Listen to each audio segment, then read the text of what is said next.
You said at the press conference when you made this announcement that Canada, like other countries, has become addicted to temporary foreign workers. As you know, one of the problems with temporary foreign workers is that Canadians don't want to do that work. So Rosemary Barton from the CBC says that Canadians are addicted to temporary foreign workers, and we simply are not used to doing any kind of hard work, and that's the reason we need foreigners. What do you think about that, honey? I think that's very strong language. To say that we're addicted? Addicted is super suggestive and rude to say about your own country.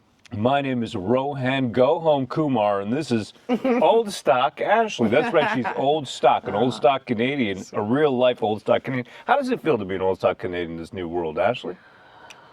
I don't even know.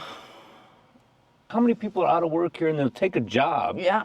But you got the CBC over here setting up the framing the situation. That's what she's doing. She's framing the situation, this interview with Marc to set it up as if we are just addicted to temporary foreign workers and we can't work. Addicted. Right? We're addicted. Also, like the teens can't get jobs right now because they've raised minimum wage so high. Right. So what about our Canadian teens? Why do you say that, and how do you mitigate for that? Because as you know, one of the problems with temporary foreign workers is that Canadians don't want to do that work.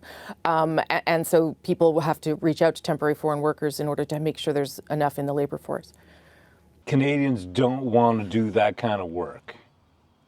Well, I call it BS. Well, one, that's true, and I wouldn't exaggerate that portrayal. There are certain sectors of the economy and the agricultural sector in particular. Right away into the agriculture sector. Well, look, how many people out there are trying to make a buck, right? Trying to farm themselves. I mean, we got a buddy of ours. Remember that we went to the farm and this guy, he's making his way, right? He's saying, I can't compete. It's very hard to compete.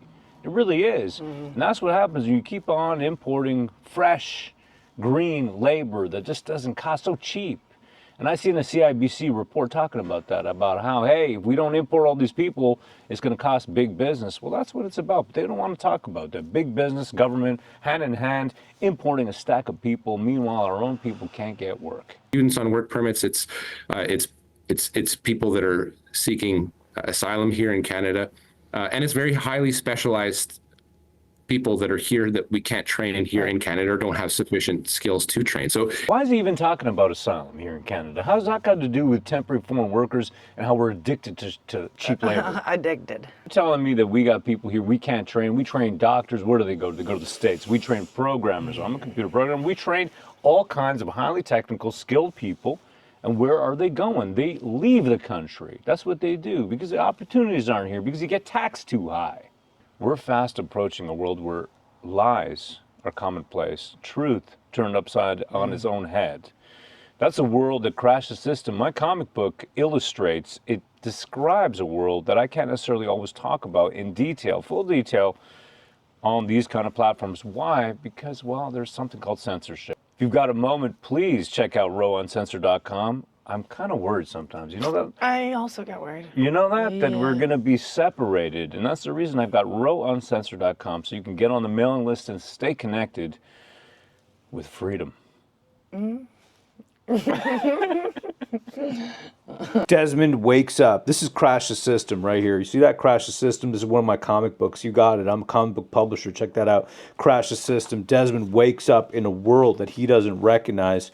The guy goes into a coma, wakes up. He's drawn kind of like Nicolas Cage. I'm hoping Nicolas Cage actually plays him in the movie. That's what I really, really want. That either that or he sues me. I'm not really sure which one it's going to be. But this comic right here, you see that? Check that out. He wakes up. And he doesn't recognize this world. He doesn't recognize it. You see, he gets his head smashed down just like the cops putting us down.